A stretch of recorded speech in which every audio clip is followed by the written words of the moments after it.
Mes soldats, bonjour à tous et bienvenue dans cette nouvelle vidéo. Oh, si vous me suivez sur Instagram notamment ou que vous avez vu mes précédentes vidéos YouTube, vous savez probablement que je me suis fait péter un tympan et une côte il y a maintenant de ça un mois et que évidemment j'ai pas pu reprendre l'entraînement comme je voulais. Nous partons aujourd'hui pour ma toute première séance de musculation de reprise. Je vais vous montrer ce que je vais faire pour pouvoir reprendre petit à petit le niveau sportif et le physique que j'avais il y a un mois juste au moment de me blesser où en plus j'étais vraiment pas mal, j'étais content de mes perfs et j'étais à peu près content du physique que j'avais réussi à atteindre. Mais bref, on part ensemble à la salle, je vous emmène et je vais vous guider pas à pas vers ma reprise intelligente, optimale j'espère, un petit peu appuyée sur les principes scientifiques qu'on développe mine de rien dans notre formation bayésienne et on va essayer de reprendre du poids de la bête. Ok mes soldats, premier training depuis maintenant 3 semaines et demie avec cette putain de côte pétée, tympan pété évidemment, j'ai pas fait de boxe, j'ai pas fait de natation, j'ai rien fait d'autre. Mais là, on revient à la salle. Et dans quelle salle? Ici, à Ultimate Performance Marbella, une de mes salles préférées au monde parce qu'elle est génialement équipée, que les gens qui s'y entraînent dur et sérieusement. Ils sont pas là pour se la péter et se montrer aux autres comme à Dubaï. Ce qui était difficile à supporter, même si les salles étaient d'un niveau exceptionnel là-bas, malheureusement. Mais ici, on est dans une vraie salle pure et dure pour pouvoir se buter. Full équipé Atlantis. Le matos, c'est absolument incroyable. Ça va être parfait pour pouvoir faire mon comeback. On part sur un entraînement des pattes arrière, celle-là aujourd'hui, parce que j'ai pas envie pour mon premier workout de me la tenter sur un haut du corps, un upper, une séance push, une séance pull. On va attendre un petit peu, voir déjà comment sur une séance de lower mon corps réagit. Donc on va bosser les jambes. Je suis censé faire du squat normalement sur cette séance. On va voir comment ça se passe. Je vais peut-être pas squatter, j'ai peut-être utilisé l'alternative que m'offre ce génial gym qui est un pendulum squat ici, qui me permet d'éviter de mettre mon tronc en tension et surtout d'étirer mes intercostaux etc. avec les barres au-dessus de la tête, ce qui risque de pas être ouf pour la côte. Donc je pense que tous les mouvements de team squat on va les faire sur le pendulum et ensuite sur les mouvements d'isolation j'espère que ça devrait pas poser de problème, mais on va voir un peu comment je réagis et surtout comment je me sens à ce premier retour à la salle. Qui dit première séance depuis un mois dit petit monster. Ça c'est le seul côté positif de ma blessure, c'est que j'ai pas consommé de caféine du tout depuis 3 semaines et demie parce que généralement j'en consomme que avant l'entraînement pour certaines séances, notamment les séances de jambes, et du coup j'ai réussi à faire cette petite économie. Donc on va voir comment ça se passe. Ok, donc comme le gym est extrêmement bruyant, on va faire un truc cool. Thank you guys. Shout out to my boy Josh Bridgman and Mr. TM Cycles for the trick. Petite technique du road dans la casquette, on va voir ce que ça donne. Contrairement à ce que je fais d'habitude, commencer par les mouvements polyarticulaires lourds et typiquement par du squat ou par du pendulum squat. Là j'ai un peu mal au genou sur l'échauffement que j'ai fait, histoire de pas brusquer. Je vais commencer par un mouvement de leg curl. Déjà potentiellement on va me rendre plus fort sur un mouvement d'extension après, même si évidemment c'est un mouvement d'isolation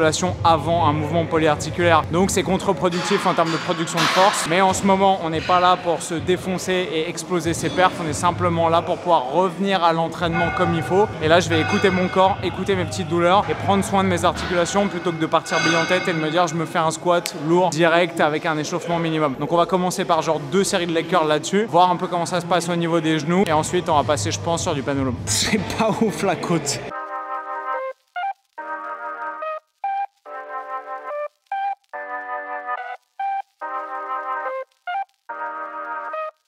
Ok, le pire, c'est pas le leg curl, c'est de se mettre sur le leg curl. Ok, 2 séries de ça, après on enchaîne. Ah, c'est dur, hein?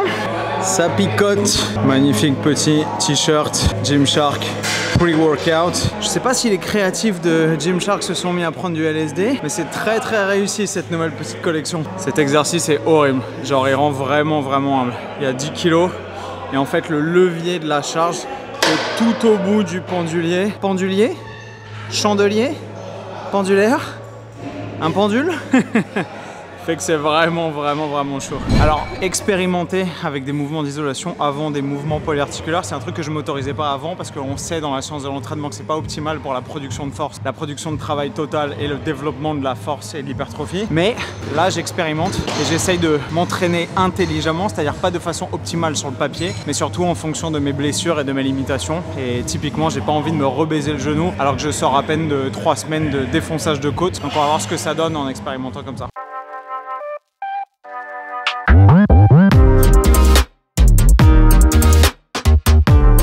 Donc ça c'est génial typiquement parce que ça me permet de solliciter mes jambes pour le coup. Et là virtuellement j'ai quasiment pas de tension sur ma côte parce qu'il n'y a pas du tout de gainage nécessaire comme sur un vrai squat où il faut vraiment absolument gainer. Là le besoin de gainage il est quand même beaucoup plus réduit. Je peux me permettre de bosser virtuellement quasiment que mes quadriceps en ayant une sollicitation minimum de tous les muscles du tronc et de tous les muscles stabilisateurs, donc ça tire pas trop sur mes côtelettes. Franchement c'est pas mal. C'est aussi l'avantage d'avoir un gym extrêmement bien équipé, c'est qu'en cas de blessure, on arrive à trouver des solutions pour pouvoir se réentraîner un peu plus tôt. Si j'avais juste une barre et un rack, probablement que j'aurais dû attendre encore une semaine ou deux de plus.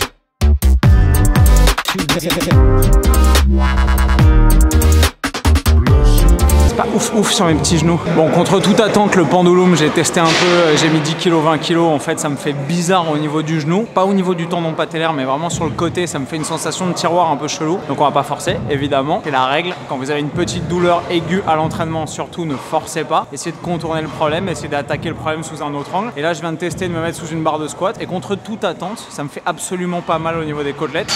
Alors, je vais pas mettre 120 kg, hein. Je mets 80 kg. On va voir ce que ça donne. Je vais essayer de faire une série contrôlée sans me blesser pour reprendre un peu des sensations, mes appuis, voir si j'arrive à solliciter la chose et descendre aussi bas sans avoir de tension au niveau des côtes et pouvoir bosser mes quadris comme il faut. Donc même si c'est assez contre-intuitif parce que je pensais clairement que le squat ce serait bisou avec la côte, apparemment ça a l'air de le faire. On va voir ce que ça donne.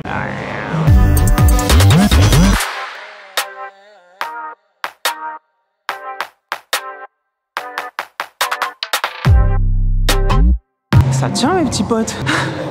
Quand j'en connais un autre qui tient pas des masses. Un peu de mollet. On va passer sur du calf jump. Si l'exécution du calf jump vous intéresse, je vous renvoie à une vidéo qu'on a faite avec Meno au Mexique détaillant l'intérêt du calf jump qui est tout simplement d'accommoder la courbe de résistance par rapport à la courbe de force des mollets qui sont ultra sollicités dans la vie de tous les jours. À savoir tirer profit d'un mécanisme naturel qui s'appelle le stretch mediated hypertrophy, c'est-à-dire mettre les fibres musculaires en étirement et en position de désavantage mécanique pour pouvoir favoriser l'hypertrophie. Donc c'est pas simplement des élévations de mollets, c'est des élévations de mollets avec un petit saut pour passer à la position haute et pouvoir utiliser davantage de charge et de poids que si on faisait de simples élévations. Et cette machine est vraiment hyper cool pour ça.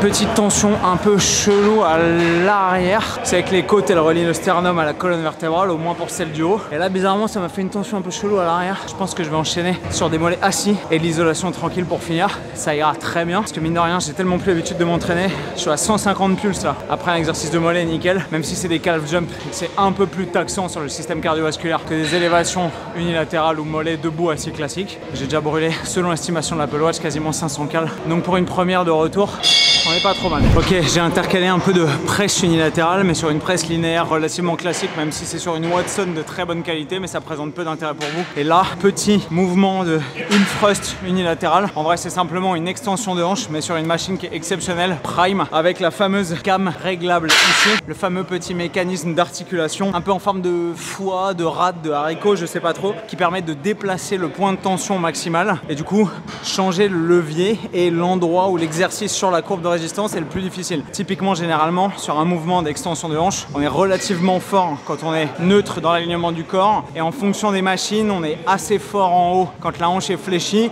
et ça devient extrêmement compliqué quand on étend la hanche et quand on arrive en bout d'amplitude. Là, vous pouvez tout faire varier, donc typiquement sur ce genre de mouvement, moi j'aime mettre la tension au début et au milieu. Machine exceptionnelle, le seul inconvénient, c'est que je sais pas pourquoi, il y a que 180 pounds, donc c'est-à-dire à peu près 80-85 kg et que même avec ma force de moineau et mon gabarit poids plume, je la max out. Donc je peux rajouter des poids un peu sur le loquet, mais malheureusement j'arrive très vite à saturation et je suis obligé de faire des séries assez longues sur cette machine.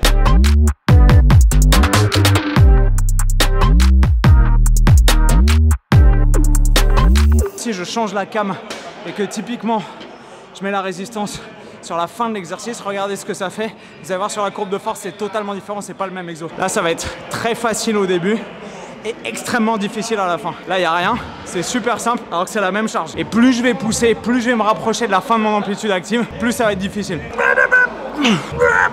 Vous voyez, c'est quasiment impossible de finir et d'arriver au bout. C'est pas habituel ça. Clairement, c'est pas optimal sur ce mouvement et ce schéma moteur là. En revanche, si vous vouliez travailler des sticking points particuliers sur telle ou telle portion de la courbe de force, vous pourriez parfaitement renforcer le milieu de l'amplitude, le début comme je viens de vous le montrer, ou la fin. Machine au top. Après avoir cramé 1000 calories sur cette petite séance 2 pattes arrière de reprise, je suis exténué. Petit arrêt chez Gym Junkie Café dans la zone de Nueva Andalucía, pas loin d'Estepona. Vraiment une super bonne adresse. Ils ont des pancakes protéinés qui sont une tuerie. Ils sont pas pour moi les pancakes, ils sont pour madame. Petite salade qui n'est pas une salade César, qui est une salade de poulet grillé avec un peu de bacon.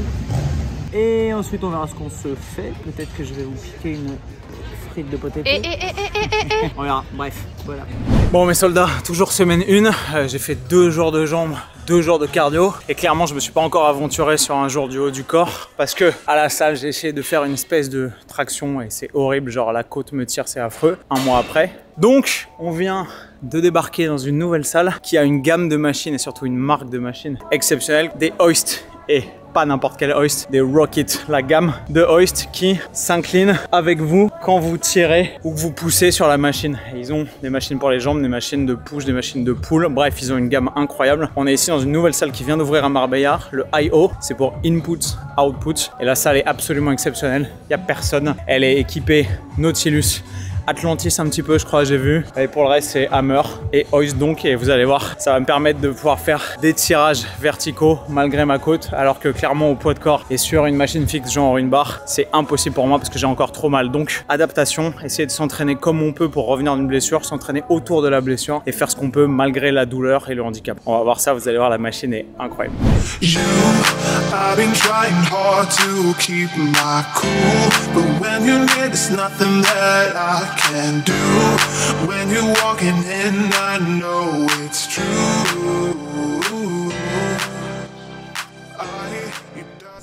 Petit entraînement haut du corps qui fait le plus grand des biens là, ça va revenir petit à petit. Génial de pouvoir s'entraîner sur des machines qui permettent de ne pas solliciter les structures douloureuses tout en pouvant solliciter ses muscles, c'est magnifique. Hoist, la gamme Rocket, c'est vraiment très cool. Évidemment s'entraîner là-dessus à l'année, c'est pas forcément du goût de tout le monde, même si vous pouvez avoir d'excellents résultats en vous entraînant quasiment exclusivement avec ce genre de machine. J'ai hâte pour ma part de pouvoir évidemment refaire de l'OHP, des tractions, réutiliser des charges libres et des mouvements polyarticulaires. Mais là, malheureusement, on fait contre mauvaise fortune bon cœur. Et je dois dire que, mine de rien, pouvoir avoir accès à ce genre de technologie, bah, c'est un confort inimaginable parce que sans ça, je serais obligé littéralement de ne faire que de la mobilité et de réattendre que mes structures soient pleinement fonctionnelles pour pouvoir refaire, bah, je sais pas, des tractions, des rowing à la barre, etc.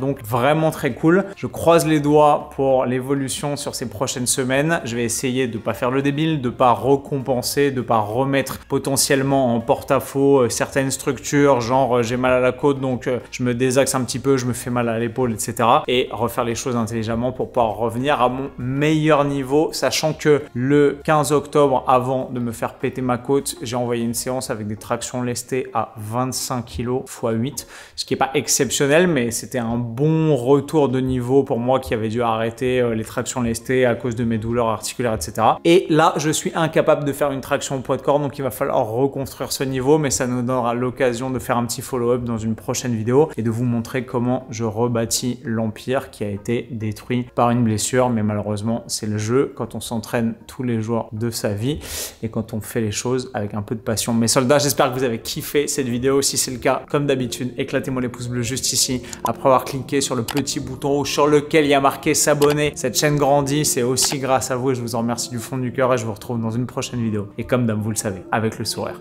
plus fort et plus fit. Bam! Backlash written on me, card rubbing on a glass bowl. I've been balling. Free my ladies in the counter now. I'm already out, already on the countdown. I'ma set it right.